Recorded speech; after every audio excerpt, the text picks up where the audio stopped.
तत्सत। श्री गणेशाय नमः। श्रीमद् भागवत महापुराणम स्कंद 11। परिचय।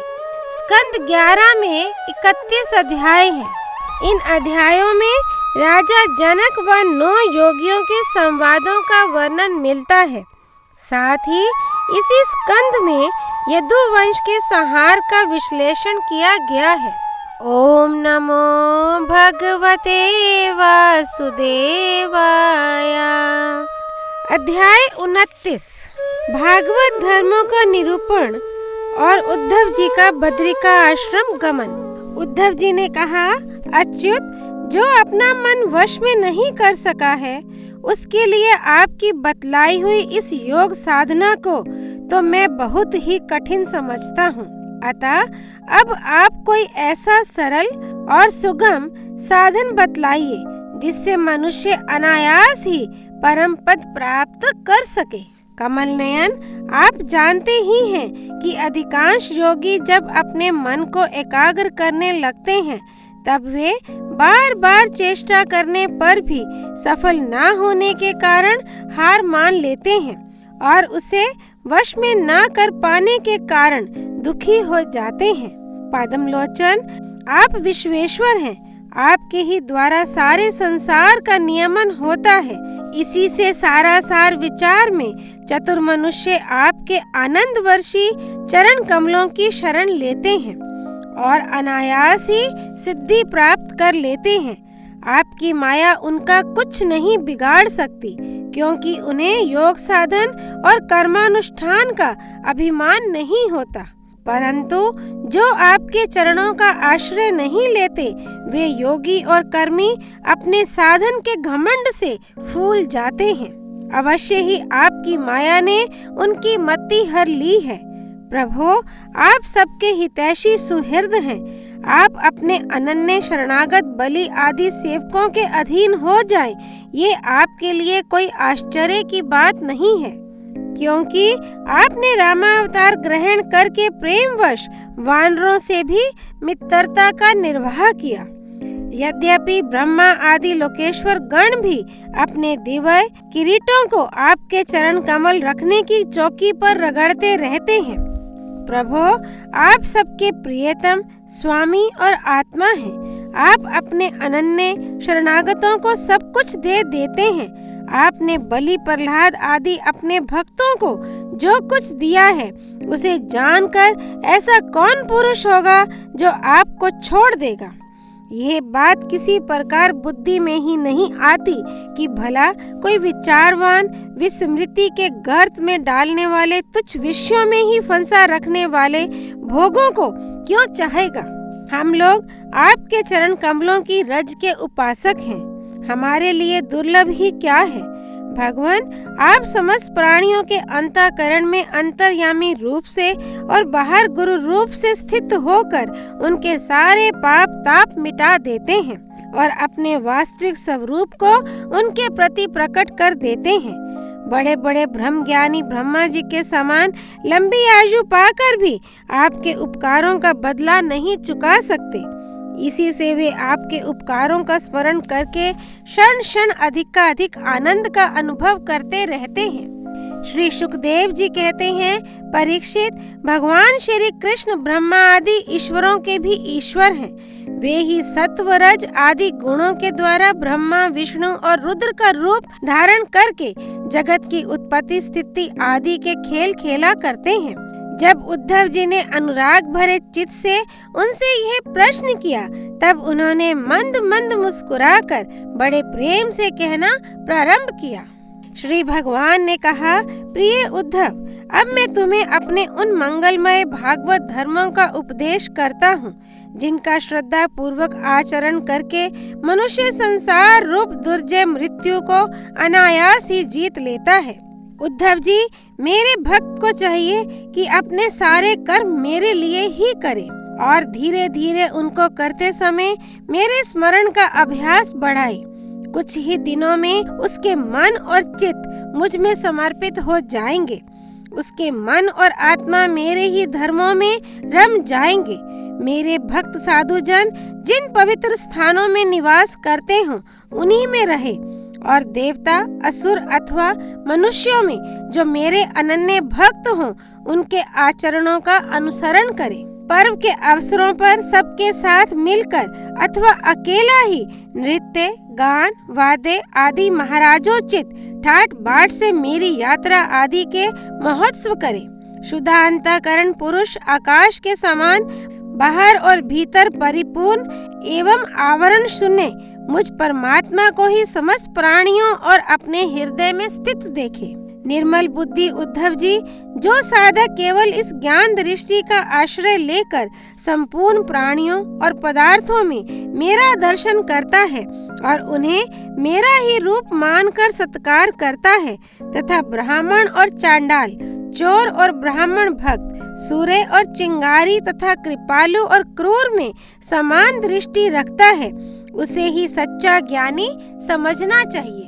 जब निरंतर सभी नर नारियों में मेरी ही भावना की जाती है तब थोड़े ही दिनों में साधक के चित्त से स्पर्धा, होड़, ईर्ष्या, तिरस्कार और अहंकार आदि दोष दूर हो जाते हैं। अपने ही लोग यदि हंसी करें तो करने दे, उनकी परवाह ना करे। मैं अच्छा हूँ, वह बुरा है, ऐसी देह दृष्टि को और लोक लज्जा को छोड़ दे और कुत्ते, चांडाल, गौ एवं गधे को भी पृथ्वी पर गिरकर साष्टांग दंडवत प्रणाम करे। जब तक समस्त प्राणियों में मेरी भावना, भगवत भावना ना होने लगे तब तक इस प्रकार से मन, वाणी और शरीर के सभी संकल्पों और कर्मों द्वारा मेरी उपासना करता रहे। उद्धव जी, जब इस प्रकार सर्वत्र आत्म बुद्धि, ब्रह्म बुद्धि का अभ्यास किया जाता है तब थोड़े ही दिनों में उसे ज्ञान होकर सब कुछ ब्रह्म स्वरूप दिखने लगता है। ऐसी दृष्टि हो जाने पर सारे संशय संदेह अपने आप निवृत्त हो जाते हैं और वह सब कहीं मेरा साक्षात्कार करके संसार दृष्टि से उपराम हो जाता है। मेरी प्राप्ति के जितने साधन हैं उनमें मैं तो सबसे श्रेष्ठ साधन यही समझता हूँ कि समस्त प्राणियों और पदार्थों में मन, वाणी और शरीर की समस्त वृत्तियों से मेरी ही भावना की जाए। उद्धव जी, यही मेरा अपना भागवत धर्म है।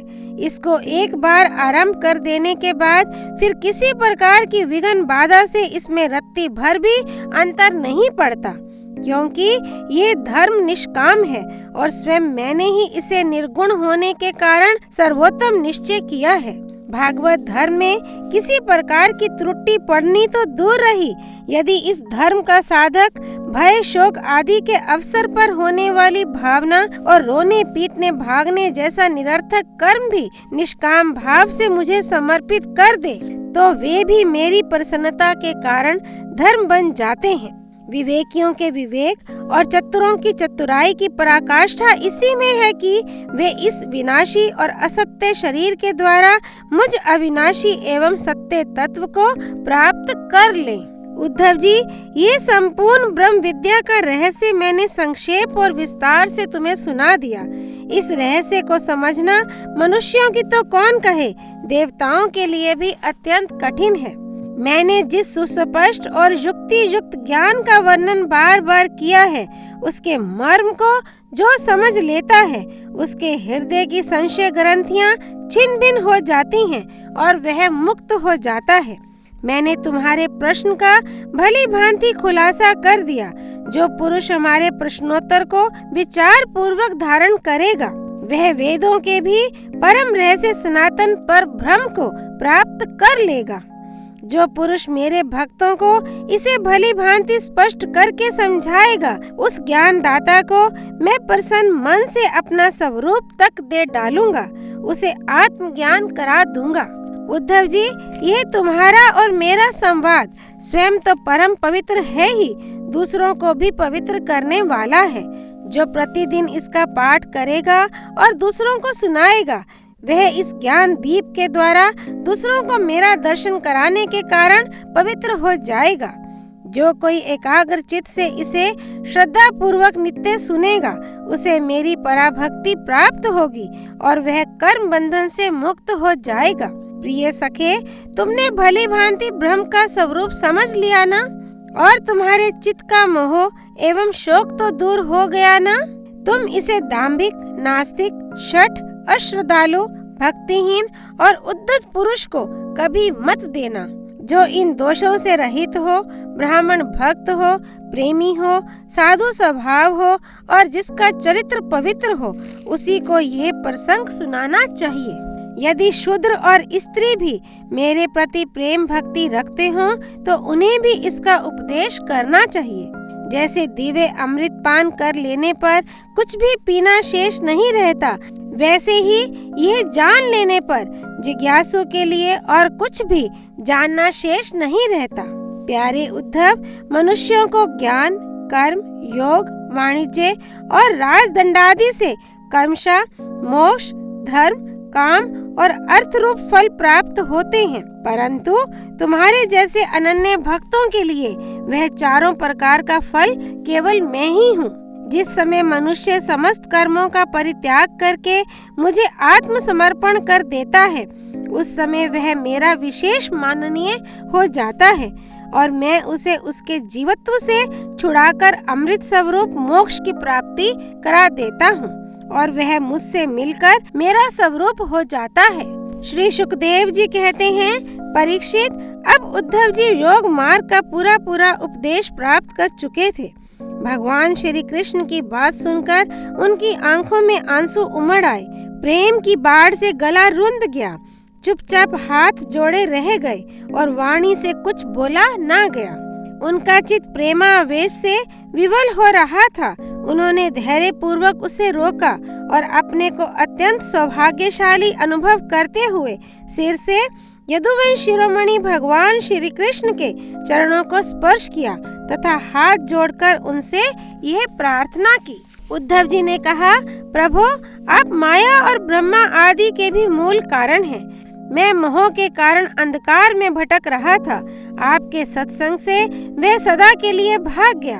भला जो अग्नि के पास पहुंच गया, उसके सामने क्या शीत, अंधकार और उसके कारण होने वाला भय ठहर सकते हैं? भगवान, आपकी मोहिनी माया ने मेरा ज्ञान दीपक छीन लिया था, परंतु आपने कृपा करके वह फिर अपने सेवक को लौटा दिया। आपने मेरे ऊपर महान अनुग्रह की वर्षा की है।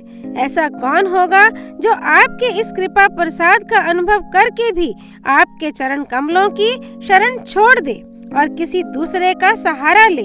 आपने अपनी माया से सृष्टि वृद्धि के लिए दाशरथ, वृष्णि, अंधक और सात्वत वंशी यादवों के साथ मुझे सुदृढ़ स्नेह पाश से बांध दिया था। आज आपने आत्मबोध की तीखी तलवार से उस बंधन को अनायास ही काट डाला। महायोगेश्वर, मेरा आपको नमस्कार है। अब आप कृपा करके मुझ शरणागत को ऐसी आज्ञा दीजिए जिससे आपके चरण कमलों में मेरी अनन्य भक्ति बनी रहे। भगवान श्री कृष्ण ने कहा, उद्धव जी, अब तुम मेरी आज्ञा से बद्री वन में चले जाओ। वह मेरा ही आश्रम है। वहाँ मेरे चरण कमलों के धोवन गंगा जल का स्नान पान के द्वारा सेवन करके तुम पवित्र हो जाओगे। अलकनंदा के दर्शन मात्र से तुम्हारे सारे पाप ताप नष्ट हो जाएंगे। प्रिय उद्धव, तुम वहाँ वृक्षों की छाल पहनना, वन के कंद मूल फल खाना और किसी भोग की अपेक्षा ना रखकर निस्पृहा वृत्ति से अपने आप में मस्त रहना। सर्दी, गर्मी, सुख, दुख जो कुछ आ पड़े उसे सम रहकर सहना। स्वभाव सौम्य रखना, इंद्रियों को वश में रखना, चित्त शांत रहे, बुद्धि समाहित रहे और तुम स्वयं मेरे स्वरूप के ज्ञान और अनुभव में डूबे रहना। मैंने तुम्हें जो कुछ शिक्षा दी है उसका एकांत में विचार पूर्वक अनुभव करते रहना। अपनी वाणी और चित्त मुझ में ही लगाए रखना और मेरे बतलाए हुए भागवत धर्म में प्रेम से रम जाना। अंत में तुम त्रिगुण और उनसे संबंध रखने वाली गतियों को पार करके उनसे परे मेरे परमार्थ स्वरूप में मिल जाओगे। श्री सुखदेव जी कहते हैं, परीक्षित, भगवान श्री कृष्ण के स्वरूप का ज्ञान संसार के भेद भ्रम को छिन्न भिन्न कर देता है। जब उन्होंने स्वयं उद्धव जी को ऐसा उपदेश किया तो उन्होंने उनकी परिक्रमा की और उनके चरणों पर सिर रख दिया। इसमें संदेह नहीं कि उद्धव जी संयोग वियोग से होने वाले सुख दुख के जोड़े से परे थे, क्योंकि वे भगवान के निर्द्वंद्व चरणों की शरण ले चुके थे।